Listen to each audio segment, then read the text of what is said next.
Depois de falar sobre envelhecer, no episódio 2, a gente partiu para o desenvolvimento das nossas subjetividades, no episódio 3.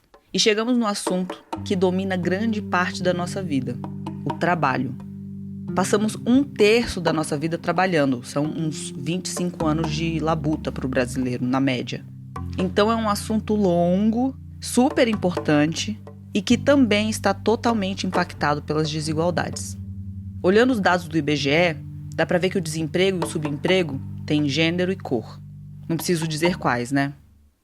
Dados de 2021 mostram que dos 14 milhões de desempregados contabilizados naquele ano, 72,9% eram pessoas negras. Negros também são a maioria entre os trabalhadores sem carteira assinada, entre os que ganham menos. Foram os que mais perderam o emprego na pandemia e os que menos assumem cargos de diretoria. Hoje, são apenas 0,7%. No recorte de gênero, as mulheres são as mais sobrecarregadas com os afazeres domésticos, gastam o dobro de tempo dos homens com esses serviços não remunerados e, quando estão no trabalho, sofrem mais situações de constrangimento e assédio do que os homens.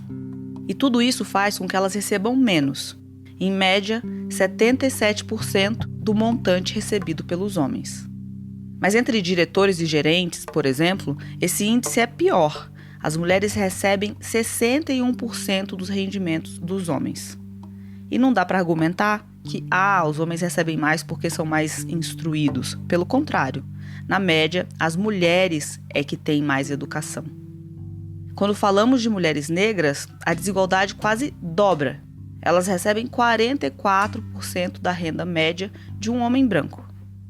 Por isso, quando a gente aqui no Desiguais começou a pensar em quem chamar para conversa sobre trabalho, eu pensei em várias mulheres fantásticas que poderiam ilustrar uma trajetória de vitória apesar das desigualdades.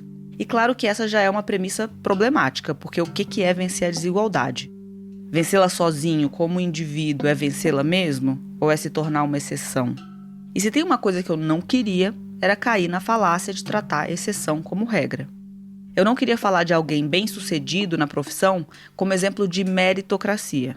Porque, como a gente tem falado aqui no podcast, nossas travessias pela vida são bem desiguais. Não dá para comparar nem mensurar trajetórias de vida. Mas, ainda assim, eu insisti em procurar alguém com esse perfil, entre aspas, de vencedor, no caso, de vencedora. De alguém que atravessou várias barreiras da desigualdade e hoje tem feitos grandiosos no currículo. Porque quando olhadas com atenção e cuidado, essas histórias podem sim revelar muitas complexidades do caminho. Como é o caso da Adriana Barbosa, com quem eu começo essa conversa hoje.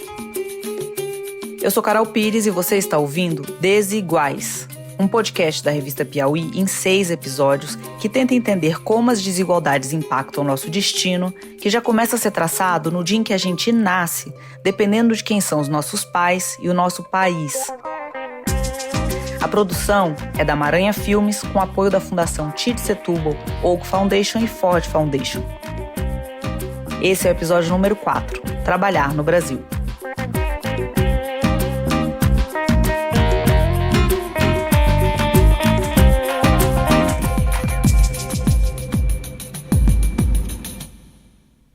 Já eu vou contar tudo o que a Adriana fez de impressionante, mas antes eu quero contar quem ela é.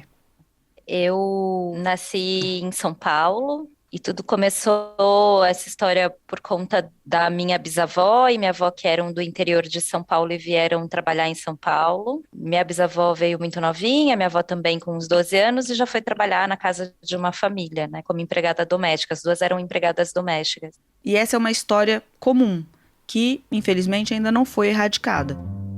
Segundo pesquisa do Fórum Nacional de Prevenção e Erradicação do Trabalho Infantil, divulgada em 2022, cerca de 80 mil crianças são trabalhadoras domésticas, a maioria meninas negras. Quando a minha mãe nasceu, ela nasceu na casa dos patrões e durante muito tempo ela ficou lá, né, no quarto de empregada com a minha avó. Parênteses aqui. Isso parece a história do livro Solitária, da Eliana Alves Cruz, que eu citei no episódio número 2, mas no caso da família da Adriana, esse ciclo foi rompido quando as tias dela pegaram a mãe para criar. E as minhas tias acabaram pegando minha mãe para cuidar da minha mãe, e minha avó ficou tocando a vida dela como empregada doméstica, e nisso, depois, mais um tempo, minha mãe ficou grávida de mim, muito nova, com 20 anos. E aí a gente ainda sem ter uma casa própria, né? Isso veio muito depois e só foi possível por conta da minha avó, que por ela trabalhar com essa família durante muito tempo, ajudou a gente a comprar uma casa. E uma casa num bairro de... A gente não morava na periferia, então eu não cresci numa região periférica. Mas era uma região que não tinham quase pessoas pretas, né? Acho que a casa da nossa família era a única casa de família negra naquela rua. Na escola, a mesma coisa. A Adriana era das poucas pessoas negras por lá. Minha educação não foi em colégio privado, foi em escola pública, mas numa região de classe média, né? E como era a questão racial dentro da escola? Pouquíssimos negros. Quase nenhum, assim. Era eu e o Ben. Eu sempre lembro de mim e do Ben Johnson. O apelido dele era Ben Johnson no colégio, por conta do atleta, né? Mas era sempre o apontamento daquela menina negra, né? Na verdade, eu começo a me entender como uma mulher, uma menina preta na escola com apontamento, né, das amigas. Ah, aquela menina preta, aquela menina negra. Eu falei, mas por que eles me colocam, né, não o meu nome, mas a partir de uma condição racial, né? E qual era a sensação? Cara, uma sensação de solidão, né? Uma sensação de solidão, assim, de diferença mesmo, né? Minha bisavó fazia comidas para vender e eu vendia, então tinha essa coisa. Eu era pobre, né? Mas não tinha um padrão que eles tinham e também eles não eram ricos, entendeu? Então tinha essa intersecção de classe e de raça. No curso universitário, numa faculdade particular, o cenário continuou bem parecido. Aí na faculdade eu era a única, na minha primeira universidade que eu entrei, eu era a única negra. Qual era a universidade? Na Embi Morumbi. A primeira universidade, né, quando eu cursei marketing, né, tinha acabado de sair do terceiro ano, acho que tinha uns 18, 19 anos, aí sim eu era realmente a única negra. E continuava sendo um apontamento? Sim, eu tive muita dificuldade, viu, subjetiva. Eu era muito tímida, e tinha muito bullying também, né? Eles riam muito de mim. Foi quando eu saí da faculdade, eu não fiquei. Depois, de mais velha, quando eu comecei a fazer a Feira Preta, aí sim que eu volto a estudar, e aí volto a estudar num curso de produção cultural, e aí me conecto com outras pessoas pretas, entendeu? Sim. Riam pelo quê? Riam de quê? Por várias coisas. Pelo cabelo, por várias coisas. Pela maneira como eu falava, uma vez eu fui apresentar um seminário e eu não conseguia, eu tinha vergonha de falar em público. E aí eu sempre travava, né, meu pensamento e aí não desenrolava. As pessoas riam muito de mim, sabe? A ponto de depois eu ter que ir fazer terapia porque eu não conseguia voltar para a faculdade. A Adriana voltou para a universidade, se formou, mas estava difícil conseguir emprego.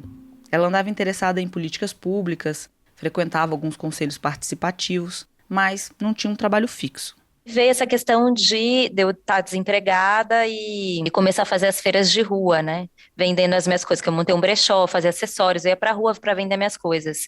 E foi nesse movimento de ir pra rua que eu falei, tem várias manas pretas como eu tentando se virar. Dessa ideia surgiu a Feira Preta, que começou como um brechó numa praça em Pinheiros, em São Paulo, num fim de semana. E aqui eu já vou dar um spoiler. A Feira Preta virou uma feira gigantesca e se transformou no que é hoje o maior festival afro da América Latina. E caminha ao lado do Preta Hub, uma mistura de aceleradora e incubadora de startups. E a Adriana, aquela que um professor universitário quis humilhar durante uma banca, foi considerada uma das negras com menos de 40 anos mais influentes do mundo, segundo o MIPAD, uma premiação mundial reconhecida pela ONU. Mas naquele momento era um evento só, tipo, um evento para reunir gente preta na área da cultura, na área do empreendedorismo e a gente vender nossas coisas. Só que conforme fiz o primeiro ano, tipo, mais de 5 mil pessoas. Segundo ano, 7. Depois foi para 10, 14. Eu falei, caracas, olha isso, gente vindo de todos os lugares e depois à medida que essas pessoas vinham de caravana, sobretudo do interior de São Paulo, elas foram levando esse modelo. E aí o interior começou a replicar, a cidade de Tietê, fazer Feira Preta, Indaiatuba, vários lugares replicar o mesmo modelo da feira. E aí eu começo a falar assim, caramba, tem uma onda de ressonância desse tema do empreendedorismo negro, né? E aí quando vai para essa perspectiva de influenciar, eu falei, pô, influenciar pode também influenciar em políticas públicas.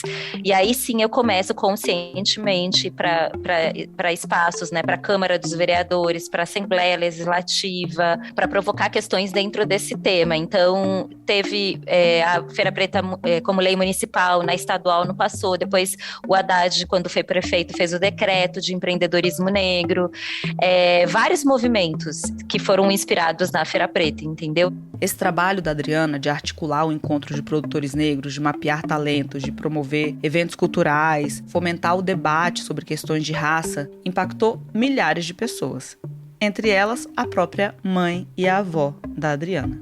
Mesmo o processo de transição capilar da minha mãe se dá na Feira Preta, entendeu? Nunca vou me esquecer da minha avó, quando a gente foi mudando de casa, ela foi mudando comigo, né? E toda vez, assim, se tinha algum prédio com 2 elevadores, ela sempre ia pro de serviço. Eu falava, vó, mas por que você tem que ir nessa porra desse elevador de serviço? Ela, não, porque eu fui educada assim na minha época. Eu falei, mas mudou. A senhora pode pegar o elevador social e de cabeça erguida. Com essa história super bem sucedida no currículo, que teve efeitos na vida pessoal e profissional da Adriana, ela foi fazer uma pós-graduação. E mesmo assim, a volta dela ao ambiente acadêmico não foi nada fácil. E quando eu fui fazer minha pós, que aí eu já era velha, já tinha mais de 30 anos, eu nunca vou me esquecer, eu fui fazer minha pós na ECA, na USP. Quando eu fui apresentar a minha pós, meu artigo, como a Feira Preta era um modelo intuitivo dos mercados africanos e como era um modelo de economia criativa também, né? Inspirado nos mercados africanos, e o meu orientador é um professor negro, um doutor, maravilhoso. E um dos professores na banca, ele criticou tanto o meu trabalho que ele chegou a falar da minha roupa. E eu lembro de ter saído chorando, porque eu me senti muito humilhada, ele falando que era muito ruim, falando da minha roupa, né? E aí esse professor... No caso, o professor que ela gostava. Pegou e falou assim, enxugue as suas lágrimas. Enxugue as suas lágrimas, porque essa não será a primeira e nem a última vez que você vai passar por o que você passou aqui hoje. Ela não voltou a cruzar com esse cara especificamente, mas foi ficando claro que esse tipo de gente, racista e cruel, infelizmente, tem aos montes por aí. Mas, sorte nossa, que a Adriana não desistiu, ela seguiu em frente. E aí eu começo a participar de processos de incubação, aceleração e entender dessa lógica de negócios de impacto social no Brasil. E aí é quando eu começo a conhecer as fundações, as instituições, entender da lógica do investimento social privado, me apropriar dessas questões, entendeu? Porque antes para mim era no campo da cultura. Eu fazia muito advocacy no campo da cultura. Eu estava falando, eu fiquei pensando muito em como é interessante essa inteligência intuitiva que vem da nossa vivência, né? Porque você fez uma coisa que depois você entendeu que tinha um embasamento acadêmico, assim como você fez uma coisa, esse empreendedorismo por necessidade, que depois você entendeu que era um mega projeto de impacto social, cultural, econômico, de marketing, de tudo, né? Não sei, você pensa sobre isso? Dessa coisa da inteligência intuitiva? Conscientemente, da intuição para a consciência. Quando eu começo a sacar como funciona, eu começo a hackear o sistema. Aí eu começo a pensar sistemicamente como as coisas funcionam e agir conscientemente com os programas para construir esse processo, entendeu? Então, desde quando eu fui entender, eu vou captar recurso, e aí as empresas falam, não quero apoiar, eu falo, mas por que não quer apoiar? Aí eu comecei a entender que não tem pessoas pretas, isso há muitos anos atrás. Não tem pessoas pretas dentro das empresas. Mulheres negras, como a Adriana, são fortemente subrepresentadas em cargos de chefia no setor privado. São apenas 0,4%, segundo um estudo do Instituto Ethos. Eu peguei esse dado do livro O Pacto da Branquitude, da psicóloga Cida Bento, em que ela fala de um pacto inaudito entre pessoas brancas, especialmente em posições de poder. É um pacto de fortalecimento entre iguais, um pacto de definição de como um determinado segmento ocupa os lugares de privilégio na sociedade em todos os níveis. Essa é a Cida. Ela é referência mundial em diversidade. Ela foi até eleita pela revista britânica The Economist uma das 50 pessoas mais influentes do mundo no campo da diversidade. E ela é mais conhecida por ter fundado o Centro de Estudos das Relações de Trabalho e Desigualdades, o CEERT, que trabalha com governos, empregadores, sindicatos para ajudá-los a reconhecer o racismo e promover mais igualdade no mercado de trabalho. Então, eu nasci em São Paulo, né? E a minha família é toda da Zona Norte, Casa Verde, Parque Peruche, que é uma das regiões mais negras de São Paulo. E quando meu pai e minha mãe foram para lá, ônibus, telefone, ficava muito distante. A minha mãe foi servente a vida inteira, mas com 51 anos de idade ela resolveu terminar o antigo primário, fazer o antigo ginásio e ela se tornou uma profissional de saúde, tinha tudo a ver com ela. Minha mãe era muito cheia de vida, meu pai falava que ela era um pouco saidinha, mas quando meu pai estava para morrer, 3 dias antes, ele falou: filha, eu já tô hora por hora, tô para morrer. Minha grande preocupação é sua mãe. Ela não sabe viver sem mim. Aí fiquei tão paralisada porque, de verdade, depois que ele morreu, pouco tempo depois ela desenvolveu Alzheimer. E ela dizia que ela perdeu a luz dos olhos dela. Então, era uma coisa assim, era uma relação muito forte a deles e de muito amor. Essa família, com uma mãe enfermeira, o pai motorista e 8 filhos, morava numa casa de chão batido, mas uma casa própria. Não tinha um piso, mas meu pai não quis alugar, ele quis ir pagando aquele terreno e depois construir, porque ele nunca queria ser despejado. Então, com os poucos recursos, a casa era muito pobre, mas é ainda uma casa na zona norte de São Paulo, onde os filhos todos se reúnem para fazer um samba, para tocar, para se encontrar. É ainda o mesmo lugar. Então, ele abriu mão de morar melhor numa casa alugada e ficar naquele terreno para que nunca fosse despejado. A vida em família era alegre e divertida, mas na escola a Cida não tinha o mesmo entusiasmo. Foi lá que ela começou a entender o que era o racismo. Eu era muito magrinha e eu me achava muito feia. E a professora não me confirmava, ela não me via. Mas eu acho que desde sempre eu tive muita sensibilidade. Eu sempre queria ir embora logo da escola para casa. Sempre. Nunca aconteceu de eu querer ficar na escola. Não era um lugar onde eu me sentia bem.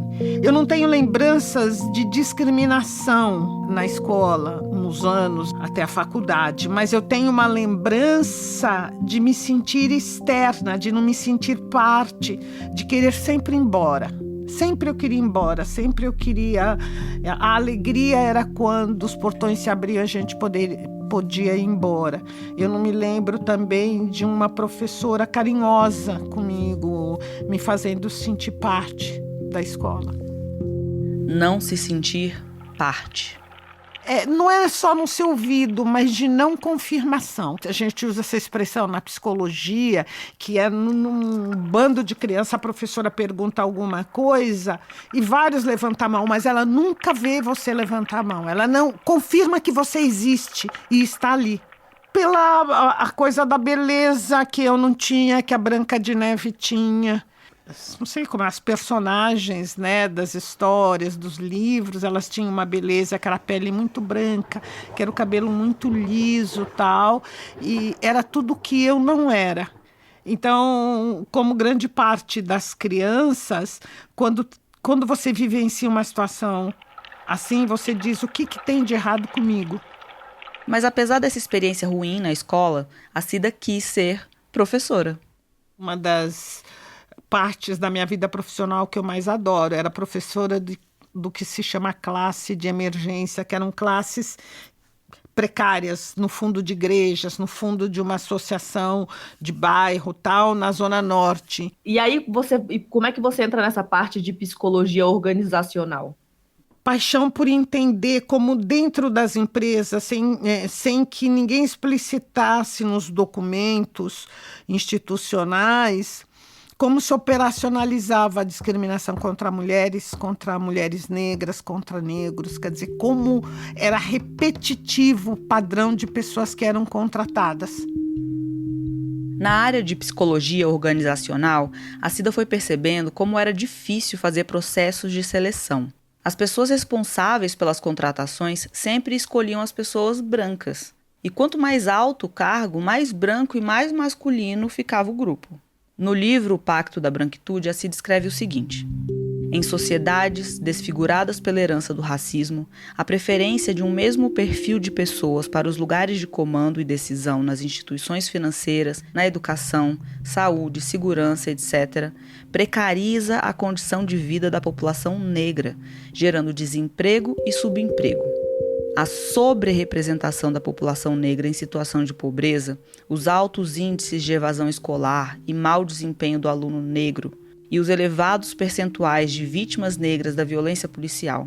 Essa herança tem também sua dimensão simbólica, fazendo com que o perfil daquelas que lideram as organizações, que é majoritariamente masculino e branco, esteja sempre bem representado nos meios de comunicação, o que mantém um imaginário que favorece sua permanência em lugares da sociedade considerados mais prestigiados, bem como propicia a naturalização de outros grupos em posições de subordinação e desqualificação.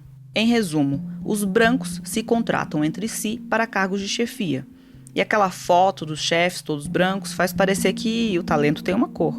Enquanto a história que contam dos negros, as piadas racistas embrenhadas no imaginário social, dizem que os negros são preguiçosos e por isso não estão no topo. No CEERT, a Cida trabalha com sindicatos, governos e empresas, para tentar mudar essa cultura de contratação racista.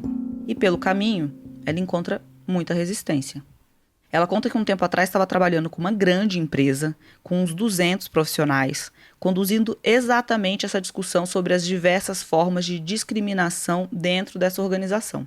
Até que uma das executivas, uma mulher numa posição importante, com poder dentro da empresa, a interrompeu. Era uma mulher linda, de 34 anos, um tipo de mulher assim, entendeu? Jovem, provavelmente uma executiva, eu diria 34 anos, mas você via que ela era muito bonita e muito empoderada. A executiva disse assim: não entendo por que uma organização como a nossa, que se tornou líder em seu ramo sem a presença de negros, tem agora que tratar de racismo no ambiente de trabalho. E tinha nessa organização esse conceito que circulava de que era uma organização muito competente, as pessoas tinham muito orgulho de trabalhar lá, porque ela era líder no ramo e muito, muito, muito branca, pelo menos nas áreas de liderança, entendeu? Era muito branca. A Cida entendeu que aquela executiva estava pensando que se a empresa já era líder de mercado, por que ela tinha que estar ali, àquela hora, repensando o funcionamento dessa empresa? Falando de racismo no horário de trabalho, de preto, no horário de trabalho. A Cida poderia ter dito que empresas com índices altos de diversidade de raça têm 35% mais chance de obter resultados acima da média em seu ramo. Ela sabe esses dados de cor, mas ali na hora ela travou. A Cida nunca tinha presenciado uma fala assim tão transparente de supremacia branca no ambiente de trabalho. Mas ela se recuperou rápido do baque e respondeu que jamais uma empresa daquela, com presença em todos os municípios brasileiros, essa empresa jamais teria construído sua fama sem a participação da população negra, em diversos níveis. Então, era um problema se a empresa não comportava a perspectiva racial nas métricas de sucesso.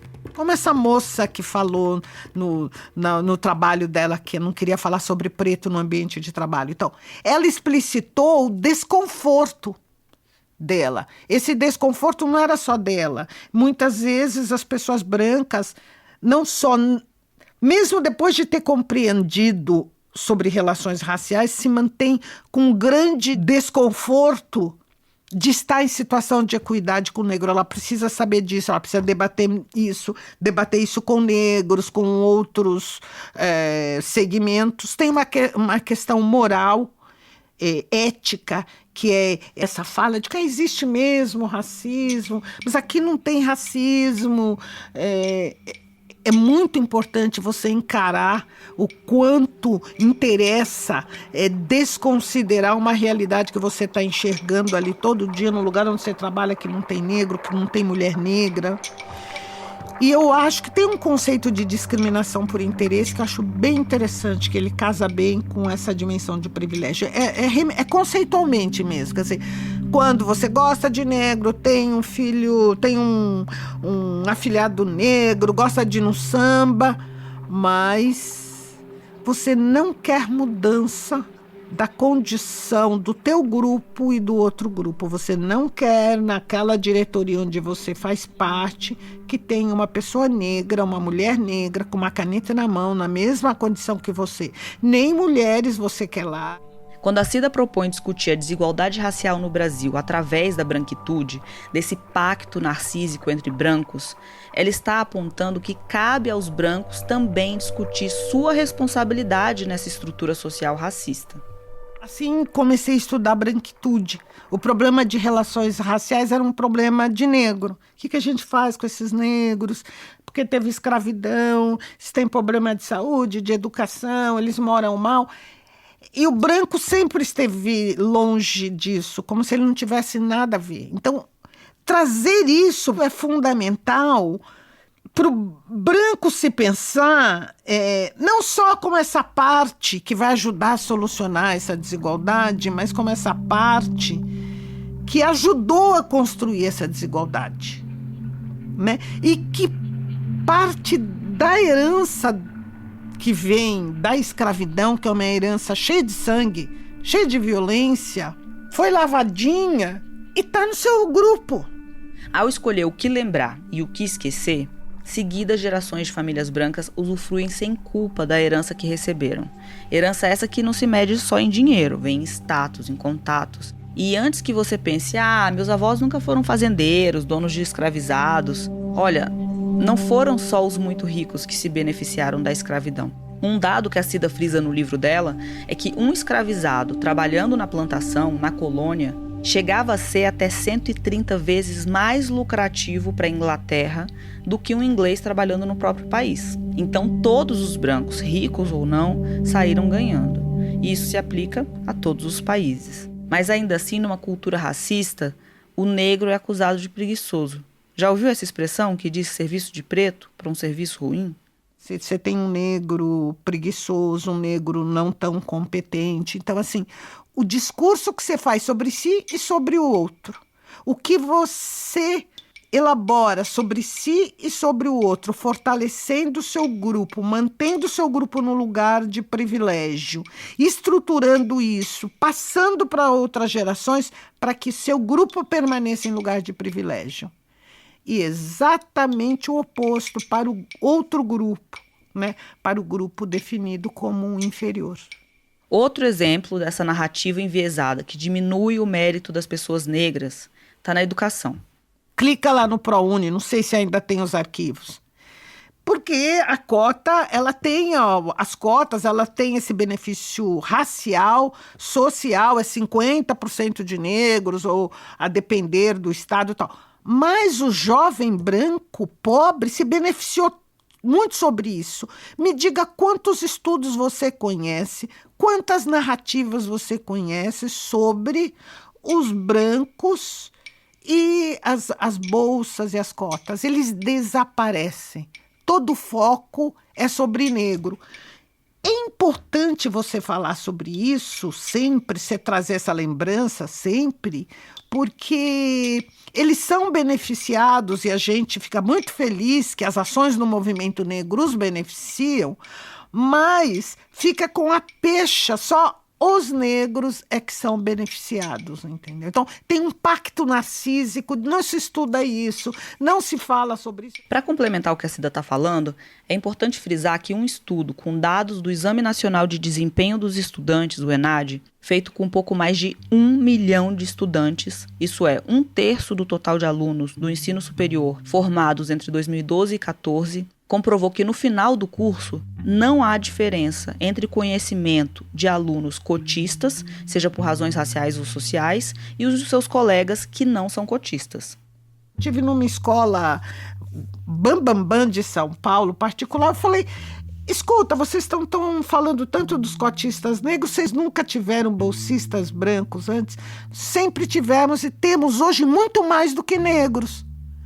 Eu falei, então por quê? Porque sempre teve, vai perguntar nessas grandes escolas, sempre teve bolsista menino branco de família pobre. Por que é que esse assunto só vira um assunto para ser discutido quando entra os bolsistas negros? Entendeu? Então, assim, o pacto narcísico, ele nos acompanha e a discussão dele é importante porque a gente precisa trazer para a história o branco. E não aquele ser universal, genérico, e o negro, o ex-escravizado, entendeu? Isso é bem importante. A Cida tem um ponto. Parece que quando é sobre os negros, é sobre cotas, é sobre identitarismo.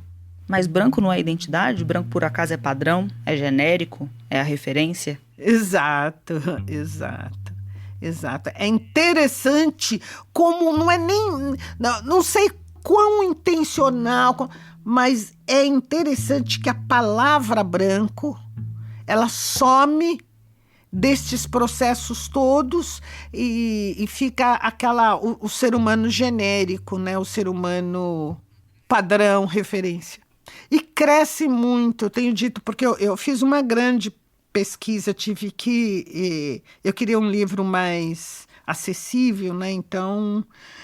nem tudo entrou, mas essa grita do homem branco, essa masculinidade branca ameaçada é citada em muitos livros fora do Brasil hoje, associada a nacionalismo, né, a atos antidemocráticos como uma resposta à masculinidade branca ameaçada. E a ameaça vem das mulheres negras, das mulheres indígenas, de muçulmanos, de diferentes grupos que ameaçam o homem branco, né? E aí tem essa resposta violenta, grosseira, machista, homofóbica, racista. Então, é muito interessante o imbricamento disso tudo, sabe?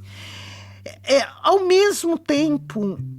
em várias partes do mundo cresce a voz de pessoas brancas, homens e mulheres, dizendo o que é que eu posso fazer para mudar essa realidade. O que eu posso fazer para mudar essa realidade? Porque o que eu tenho mais observado é que a juventude está profundamente impaciente. Não queremos mais isso. Então, isso é muito legal, né? Amplia a consciência, as pessoas não querem mais ver essas organizações excludentes, né? A Adriana, da Feira Preta, enxerga um horizonte parecido. Que tem agora é um entendimento de que elas podem partilhar de tudo isso, sabe? É interessante, né? Porque eu fui educada por bisavó e tem a minha filha, então se a minha bisa fosse viva, seria a tata dela. Uhum. E minha filha, ela vem com um outro pensamento, ela já se fala como uma menina negra, ela é a geração Wakanda Forever, sabe, assim, ela já vem com outra perspectiva, sabe? Geração Wakanda. Para quem não viu Pantera Negra, Wakanda é um país africano fictício, que seria o mais tecnológico do mundo, que se desenvolveu sem o colonialismo europeu. Esse mundo é meu, eu quero ser presidenta, eu não sei o quê, eu jamais me pensaria como presidente. O que você quer ser quando crescer presidente? Não falaria isso. Ela fala, eu quero ser, e é com uma convicção. Quando eu for presidente, mamãe, eu falo, eu acho isso legal, entendeu? Mas, ao mesmo tempo, você tem do outro lado uma juventude negra com muitos problemas de saúde mental e muito suicídio entre jovens negros. Então, como é que você, dentro de casa, você é educado, né, falando que você vem de uma dinastia de reis e rainhas, de africanos, e depois você vai para a rua e é onde você tem os seus processos, tem os processos de repressão, né? Falam não, aqui não, sabe? Aí você vai disputar mercado de trabalho, você vai e a todo momento vão colocar em xeque a sua questão racial. Então fica uma dualidade, sabe? Essa fala da Adriana me fez pensar que no Brasil ideal, a gente teria cada vez menos histórias como a dela sendo exceção. Com as oportunidades educacionais certas, com uma sociedade menos sexista, menos racista, menos capacitista, poderíamos ter muitas outras Adrianas. E imagine então o que a Adriana não seria capaz de fazer se não tivesse que ter enfrentado tanta coisa, ter encontrado tantas portas fechadas. Eu não achei nenhum estudo parecido no Brasil, mas eu achei um nos Estados Unidos, do Citigroup, que diz que a economia dos Estados Unidos perdeu 16 trilhões de dólares nos últimos 20 anos como resultado da discriminação contra os afro-americanos. Para comparação, o PIB dos Estados Unidos no ano passado ficou em torno de 23 trilhões de dólares. O Banco Mundial tem um estudo na mesma linha que diz que apenas 12 países do mundo pagam salários igualitários entre homens e mulheres. E no mundo todo, a perda econômica dessa discriminação, que impede as mulheres de produzirem toda a sua capacidade, é de 6 trilhões de dólares. Ou seja, ao não encarar as desigualdades no campo do trabalho, perdemos todos.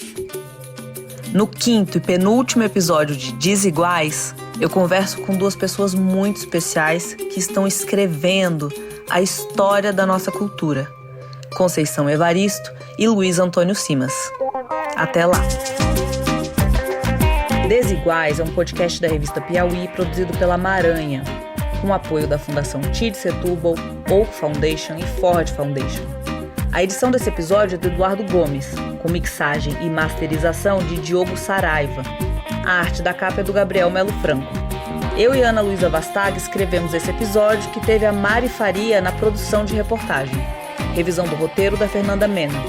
Pela Maranha, a edição do Bruno Bertogna com assistência da Aline Levinsky. Também participou da sonorização o Derek Cabreira, com músicas da Mantric Mambo. Produção executiva da Juliana Santos, da Rubian Melo e Paula Garcia. Direção criativa do Lucas Doracioto e direção executiva de Tiago Pereira. Pela Piauí, a distribuição é da Maria Júlia Vieira e as redes sociais são coordenadas pelo Fábio Brizola, Emily Almeida e Isa Barros. Nesse episódio, usamos áudios da CNN, Rede Brasil, UOL e arquivo da Câmara dos Deputados.